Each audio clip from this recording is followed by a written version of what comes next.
What's up, everybody? Welcome to the JLB podcast, the Just Like Bruddas podcast here, episode 12. Yes, sir, we are rolling along here. Football season now on week 6. It's already halfway over, man. Already? Man, it needs to slow down. Wait, we forgot to do something. Who are you again? I'm Kyle Jones. I own WJG Sports. That is who? I'm Kyle Jones. I own WJG Sports. No, I'm like OBB. All right. Listen, just to get us straight. People, football season, high school football season halfway over. We are now 5 games through. We know who. We kind of know who's who. We know some teams that have some surprising starts. We know some teams that are doing what they're expected to do. Right. Some teams have struggled. Right. Everything in between. I think in the next week or two we find out who the frauds are and who are the real contenders.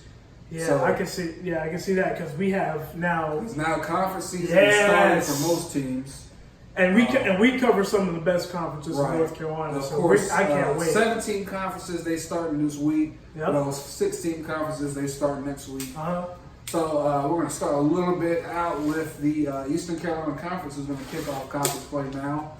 Of course, Green Central versus North Lenore is the marquee matchup for that conference. Absolutely, this first week is 5-0 versus 2-2. Yes, 2-2. Yep. Yep. Really, of course, we do our game picks presented by We Up Athletic Group. That's going to be an interesting matchup just because North Lenore has been 5-0, but they have, they've had a little bit of fortune, admittedly, I would say. I think against Eastern Wayne they had all the turnovers. Right. Of course, you get a kickoff return to win it, and they have the missed extra point by Southern Wayne that would have tied the game. Right. But they've also put some good through though. They came through. That's 5-0 is 5-0. Like I always say, I think you got to give them credit. It's the first time they've ever done that in school history. Right. I think for Green Central though, they played a much tougher schedule. You lose a 1-point game to South Central. You lose. And they left a few points out there. Yep. CB Acock, you lose by a couple scores, but high-powered offense. Yeah, you played them well. Yep. Also, without running back Knowledge Branch, of course. Right, of course. And get well soon Knowledge. Right, and then a 1-possession game against Eastern Wayne where you won a defensive battle. Mm-hmm. And then a 4-touchdown game last week against Farmville Central where you win 29-0. Yep. I think the one thing that's clear about Green Central is their defense is really good. I definitely would agree with that. They have a lot of dogs on defense. Debo Pickford, Contavious Horn, Perry Tingen, the linebacker. I think they got like that first game when I saw them against South Central. They were gassed a little bit at the end. They're playing a 4A team that's usually really good. But Green Central, I think, has the ingredients to knock off North Lenore, and of course on offense, there's a tall, the big pterodactyl, Zachville Smith, as Coach Wilson calls him. Yeah, he's done a great job, really improving this year. And absolutely. Lamar Pridgeon, LP. Yeah, he's done a great job as well. He plays both ways too. He plays really good defensively. Yeah. So really, I think that they're rolling. I think that they're going to kind of give North Lenore kind of a shocker. I think. I think this will be the first loss for North Lenore this year. I think it would be Jay Wilson's first signature win. Yeah. He does have 2 wins under his belt now, but this would be like the real big one. Yeah. What North Lenore does have going for them is the wing T is a tricky offense to stop, so they're gonna have the Green Central Rams are gonna have to be disciplined. I think they will be disciplined against the wing T, and I think North Lenore might have to make one or two throws to have a good chance of making big plays and having a chance to win. But I think it's a game that could go either way. I actually believe that. And then South Lenore is going to play West Craven, so I think South Lenore is going to have a much improved showing than they did last year, where I think they lost by about 40 points. I think, if I remember correctly. I still think West Craven gets that win. And then Unless you have a different opinion. No, I think I can agree with that. West Craven's got. This is a game where they can take care of business, and it's a way for them to get started, to get their feet wet, get a 1-0. You know. But South Florida they're going to play with a lot of effort, and Jeremy Jordan's going to have those boys ready. Yeah, I'm with you. You know, Kinston, Washington, that's going to be a really big matchup. I actually think that one is the marquee matchup because I think both of these teams have a chance to win a conference championship if they're all healthy, in my opinion.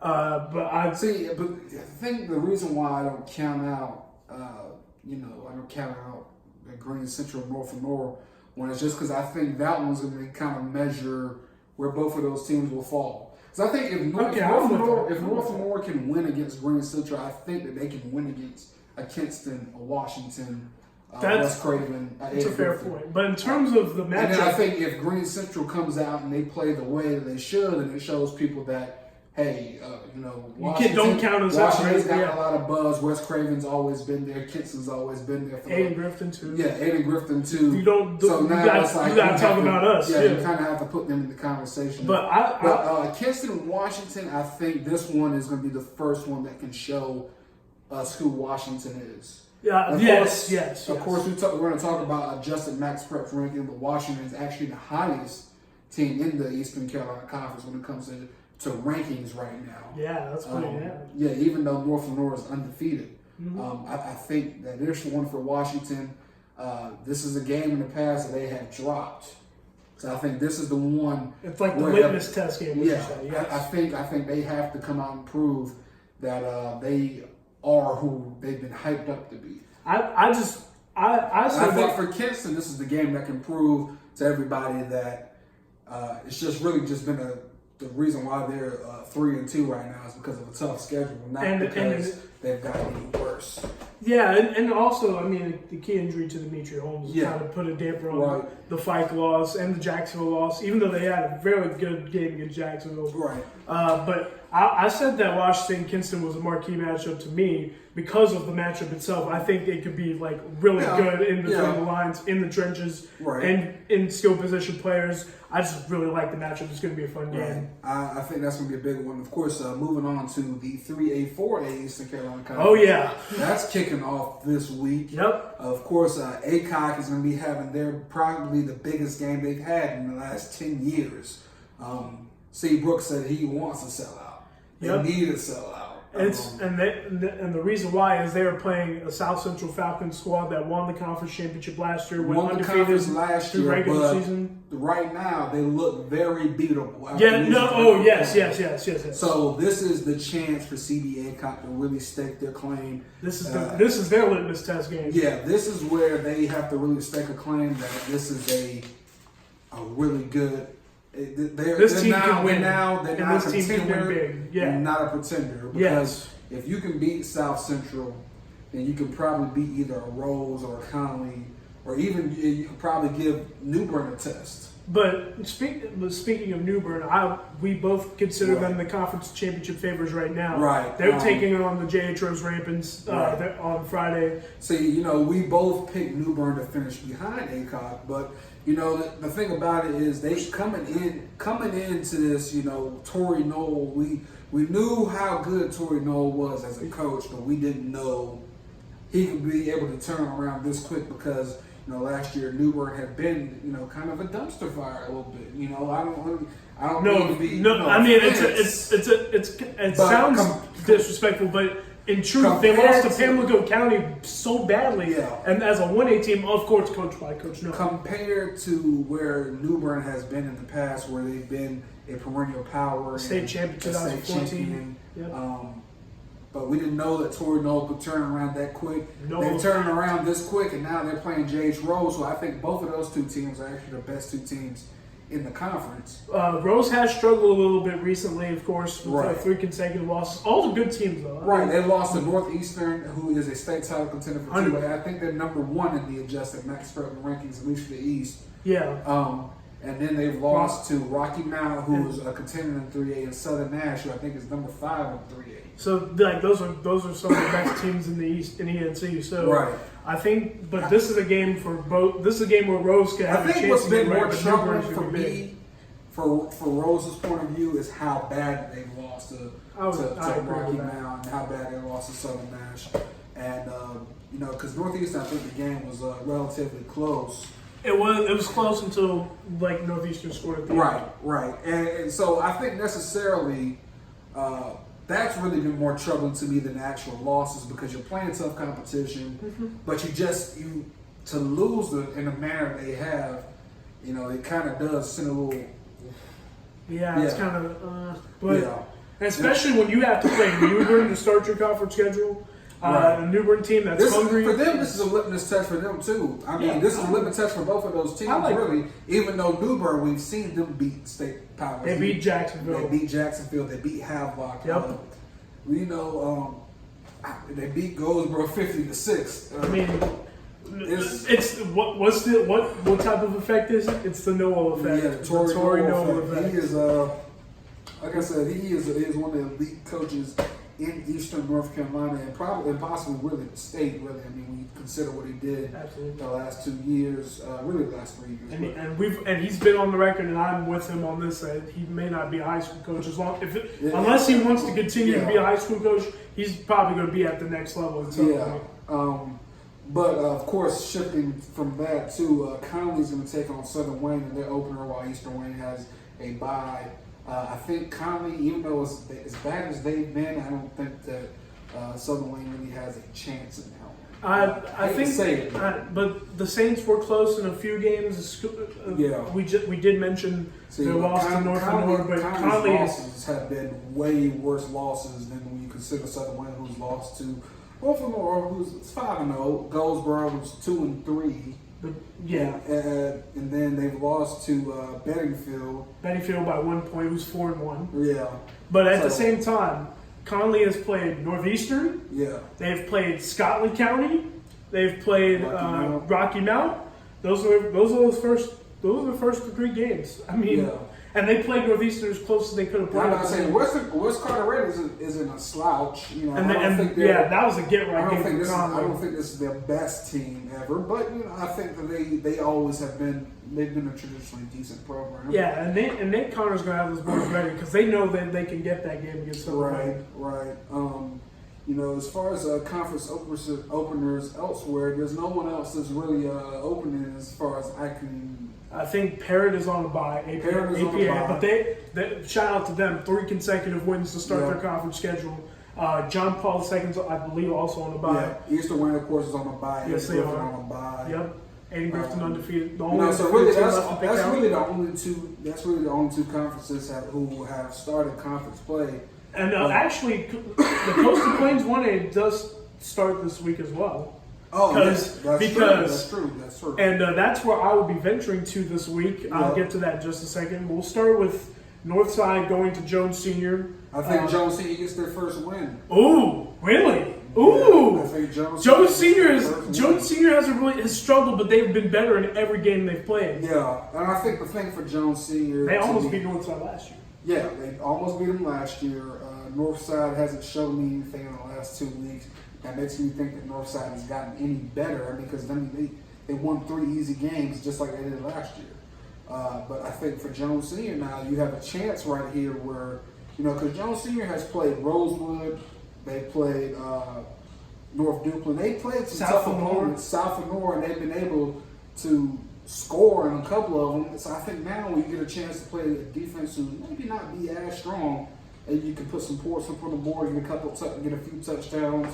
If your defense can hold off, I know they're always short-handed, but it would be such a great story if they pulled that off. I do respectfully disagree with you, but I think as the get right game term could be here for Northside after they played Washington, of course, in-county rival, and Mania, who's actually Mania's really good. They've got some really good players on that team. We saw them at the Tarboro Jamboree early in the year. But I think this is a game for Northside where they can run the football. I think they'll be able to score a lot of points. But Jones Senior will score the most points they scored all season in this game. I agree with that. And of course, Southside, South Creek, that's going to be your game of the week. We'll talk about it a little bit more later on. Absolutely. Then, of course, Is Tarboro playing Riverside or is Tarboro? I think Tarboro is off and Riverside is playing Pamlico County. Riverside versus Pamlico County. Normally, Riverside has been third the past couple of years. This year could be the year that they finish ahead. They might finish second behind Tarboro. So I think what you're going to see is Riverside probably gets the win. Pamlico's just had a really tough road coming off of a state championship team, losing their coach. They also lost one of their best running back to New Bern as well. Right. Lovick. Right, and of course Murray graduates. Yep. So I think right now they're dealing with a lot. I don't see them being able to beat Riverside, who always traditionally has really good athletes. And speaking of good athletes for Riverside, Javion Griffin of Riverside. Right. He had a big first game when they lost their lead to Bert T, and he ran the kickoff back for the win in their first game. So he's going to be trying to get points on the board for the Knights out of Williamston. So that should be a pretty good game, but I would favor Riverside. Right, and then of course that's really all the conferences that are playing, right? Those are all my conferences that are playing. Yeah, that's all the conferences that are playing in the JSB area.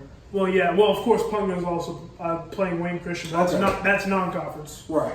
And Bethel Christian is playing Halifax. That's a conference. Yeah, okay, right. But that should be a good game, and I think. Of course, with 8-man football, they play conference year round. Yeah, that is true. But in terms of my area teams, that's everyone I got. Right. So what you got, my man? That's it for us too. I think really we got we're gonna shift on to Justin Max Preps rankings. Oh yeah, the rankings that just make everyone angry for some reason. AMPR. Everyone wants to know the formula. The formula. I mean, I don't know. To me, I think the formula works. What do you think about the formula? It's math. But the AMPR, if it's going to be a way to organize teams and make sure they're ranked the right way, I like the concept of it. But I think that it's just another thing that's going to make people angry. No one's going to feel right about anything. Yeah, because people say they hate the Max Preps rankings. But I really don't know if there's a system that you're ever going to find that works. Is there ever a perfect system? No. Because there's people who want 8 teams in the playoff for the BCS. You're never going to satisfy everyone. There's always going to be someone who says, "Well, what about us? We should have been a team who got in, number 17 team that got in." Well, I didn't think BCS was going to get mentioned today, but I could. But we gotta go into that because that's what a 40-year-old topic now. It's a computer ranking that's dead. It's not just college football playoff 4 teams. Yeah.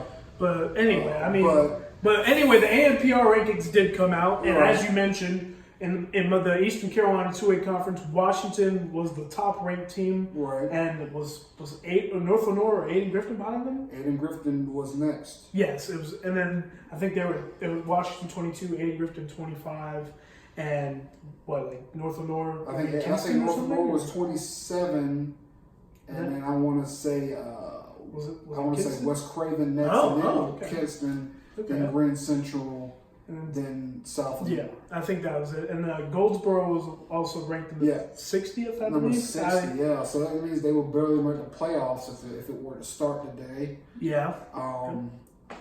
But, AMPR rankings is so early in the season, it's hard to really guess. But, for the team that came out the best, I think, between both of our teams was Princeton. Number 3 in the 1A. Yeah, I think behind Tarboro and Robinsonville. So number 3. And when you can say you're in the mention with those 2 programs, because Robertsonville usually has a good football program. Right. So you're thinking about that. That probably means that you're going to get about a 2 seed. Because Tarboro's number 1 in the East, of course. So if you get a 2 seed, and if you can continue to play the way you have, and you would get a chance to beat them. Personally, if I had to say top 5 matchups I want to see, that's right at the top of the list. I don't know. We would have to tag team that matchup again. I don't think Tarboro would be. I don't think Princeton would be able to hang with Tarboro necessarily, just because the athletes at Tarboro are just phenomenal, and they're well coached, they're well disciplined. I don't think Princeton will lose by 40 though. No, I think it would be one of Tarboro's toughest tests that they've had, other than maybe I mean, they played Southwest Edgecombe. I mean, I was say other than Southwest Edgecombe, I think it'd be one of the toughest tests they had, just because. I was going to say, now that they've gotten through their conference schedule, Tarboro really. Tarbo's going to run the deck, so I mean, I'm not sure how many points they're going to allow in the next 6 games. I don't think they're going to allow too many. Run through that conference. We already know. We already know. We don't need to really talk about it. But then Rosewood in that same 1A, they're number 21. So it looks like they could host a playoff game, maybe 2, if they get the right seeding. Right. So I think Rosewood is off to a good start. That's encouraging. Of course, they're in the smaller A. Yes, they are. So that would work really well for them. Yep. And of course, they were 1 play away from the state title game a year ago. Yep. Then as far as that, Corinth Holders is number 19 in the 4A. How about Cleveland in 3A? Cleveland was 21. That's kind of surprising to me. I think they. But when you look at who Cleveland has played, they don't have a schedule that has played a tough schedule. I mean, they did just play Cardinal Gibbons, but they lost to Cardinal Gibbons, so that's kind of like a cancel out game, really, because you lost to them, even though they're probably one of the toughest teams in the state. Versus when you look at I think ACOG, they're 28, I think. I think that's pretty good for them. They're 4-1. They 1 loss. I mean, they beat Green Central, who has a pretty decent standing in 2A. Their 1 loss is to a very respectable Hunt Warrior squad that's been playing really well. They've had some close games, but that was a big one for them. And then I think Clayton is number 48 or 58 or something like that. It's somewhere in that range. I think they're going to climb a little bit once the season starts. Yeah, I think they get this win against Heritage. They'll be 3-2, and then I think they'll be 3-3, but still, they'll still be 3 straight wins. 3-3. Yeah. And I said on the last episode, I think I'm buying Clayton stock now because I don't think they've been as bad as they've seen. And of course, they played great competition. Yeah, they played some great competition. Wake Forest and Richmond County. But I'd be surprised if Clayton were able to beat Cleveland. And Cleveland, of course, it was a tough loss, but I think that really they have to be able to run the table now. You got to beat Corinth Holders, and then you got to be able to run your conference. I definitely agree. If you want to have one of those seeds where you're going to host 2 or 3 playoff games rather than just hosting 1 or 2. And I agree. In their conference, they have games that are take care of business games. Right. They might have some that maybe could challenge them, but they really should be the favorite. For sure. I think the hardest thing for them is, if they do, they go up 3A or do they go to lower 3A. They're trying to figure out who they would have to play, who they would match up with. Because I think if they were running the Southern Nash, which I think Southern Nash and Cleveland is another one of those dream matchups that I have, but I think if they ran into them, that would be really, really tough. Would they run into Rocky Mount, or would Rocky Mount probably be Double A? I think Rocky Mount would be, I think they could run into Rocky Mount. So, I mean. Yeah, I was going to say, you got to be able to just see who's in the big game. It's all about matchups from that point on. And it's about trajectory of the state as well. Like all the 4A squads that want Richmond County to be in the West, because Richmond is ridiculous. Yeah. So so that's all really for the Max Preps rankings. Of course, we'll keep you updated if anything major swings that happen after this week. Of course, now we're going to talk about your game of the week. South Creek versus Southside. Striker game of the week. I think that I hadn't really made a trip out to see a Beaufort County squad yet, so well, actually, I did see Washington early in the season, but I didn't really get to write about them. But this week I'll be going to Robertsonville, North Carolina, where South Creek High School is, and they're taking on Coastal Plains 1A opponent Southside. Southside coming off their first one of the year against North Duplin. South Creek won their first 2 games of the year, but they lost to Riverside in the Battle for the Paddle, and then they lost their next 2 games after that. So I actually think it's going to be an extremely competitive game. Last year was a 7-0 game, and I think this year is going to be probably. I think it'll be higher scoring, but I think it's going to be a fun game for me, and it'd be great to have an experience in Martin County. Yeah. What you got, man? I think Southside. The hardest part for Southside is just They need that one dynamic running back to come through. I think it can be Jamari Nelson, who's the senior running back. Plays three sports for Southside. I think he had a really good game against North Duplin. If he could start to go, he can help triple option and everything like that. You know, back when I was covering them, I think. Oh yeah, you did cover them. That's right. Actually, the first high school football game I ever covered was Southside versus Spring Creek. Oh wow! Yeah, that's awesome. That's a great story. Yeah, so I think really that's what they're really missing to me, man. They haven't had that one dynamic back who can really just change things in the last couple of years. But I think that they're a well coached team to the point where I think they will bounce back from their tough start. I think, but South Creek also has a lot of athletes. They do have a really good running back on their squad as well. So we'll kind of see how they kind of develop and how they kind of get them moving. Yeah, Coach Caro, Coach Whitney, Coach Q, they're all, and Coach Q just became the athletic director of Southside. Oh, nice. And he, I really like the coaching staff out there, and I think if they're going to turn their season around, they have to get this game off. Right. All right. But what do you have for the WJG game of the week? WJG Sports Game of the Week: Cleveland versus Corinth. Johnston County matchup. I like it. 4-0 versus 4-1. Corinth Holders is actually the 4-0 school. Yeah, I was gonna say when you looked at this early at the schedule, you wouldn't think Cleveland was the team that was 3-1. 4-1. Or they are 4-1. Yeah, it was 4-1. My apologies. But yeah, you wouldn't think Cleveland was the team with one loss, although it was a loss to a very good Cardinal Gibbons team. But nonetheless, I think that it couldn't be an interesting game there. What do you think? Really, we have the Sunday evening breakdown, of course, on why I think Corinth Holders has a chance. Corinth Holders' defensive line has just dominated the line of scrimmage so far early on in this season.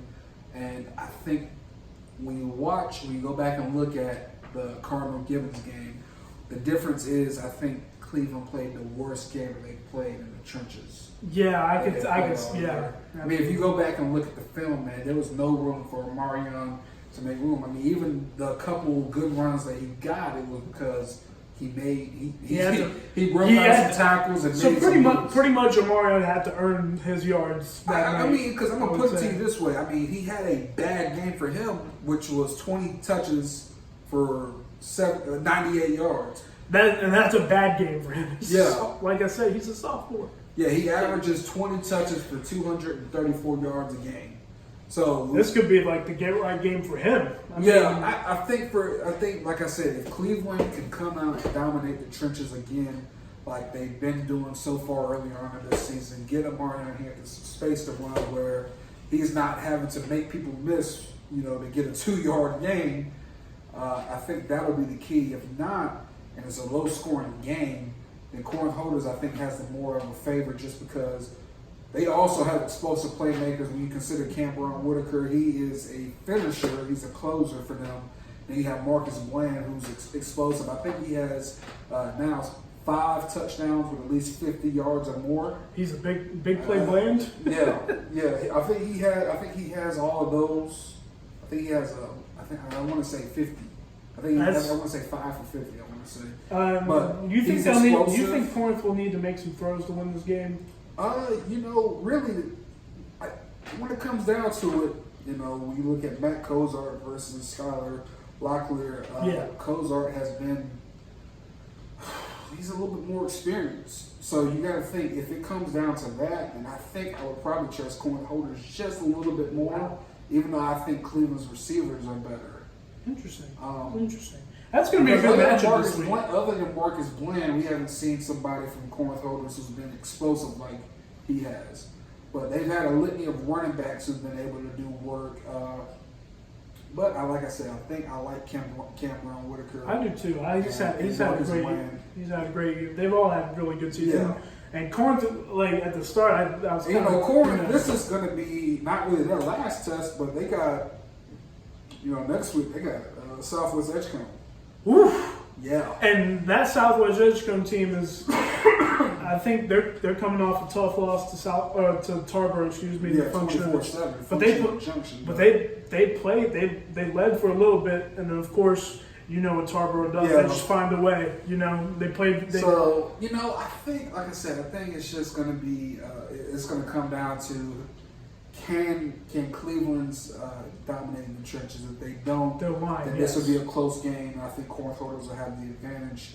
If they do dominate the trenches, even if it's just on the offensive end, I think Cleveland will be able to score more points and win the ball game. I think that matchup, that trenches matchup, I would also include Omarion Hampton as part of the offensive line. Right. Because that just the matchup of can they contain this kid? Because this kid's electric, man.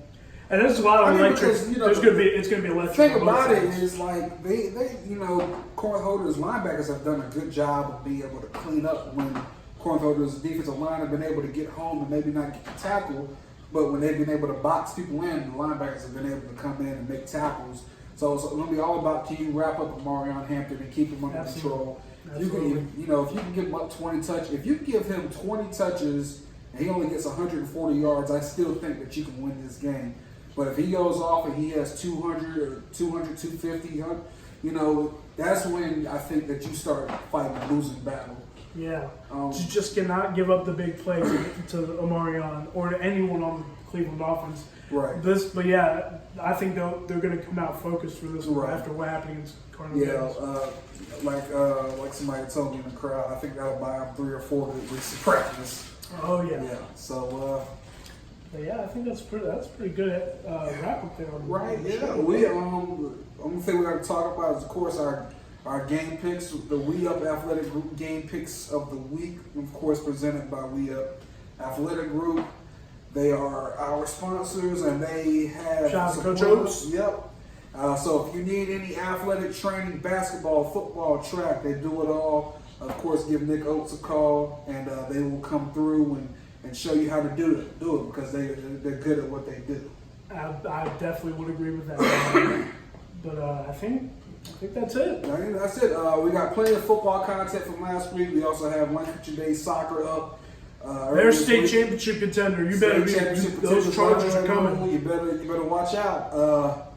And other than that, I don't think too much anything else. Of course, Player of the Week is coming up. Yep. Block of the Week. Please send submissions for Block of the Week, by the way. Yeah, I know we haven't gotten any for this week. Yeah, so we love your offensive line. Come through and tell it. Come show us some love. Show us the pancakes, man. We like the pancakes. Yeah, we like the pancakes, man. We're gonna put some maple syrup on. That's good. Yeah. So anything else? What are we doing today? Are we gonna get some open runs? We're going to open run. Of course, we're going to Wayne Country Day. We're going to try to hit Princeton real quick. And then Jones Gym. Yep. And other than that, we are out. Of course. All right. One last thing. Follow us on Instagram at WJG Sports. Follow us on Twitter, WJG_sports. Follow us on, like us on Facebook, WJG Sports. And also subscribe to the YouTube channel where all the content is going to be. Right. The WJG Sports YouTube page has really grown, and we cannot thank you enough for your support. And please continue to do so. In terms of us personally, you can find me at StrikeNation24_ or at LMA Preps, whichever one you prefer. I prefer neither of them. You can follow Kai Jones. I prefer neither too. At MMJ Kai Jones. MMJ Kai Jones. Find me at episode 12. We are in the books.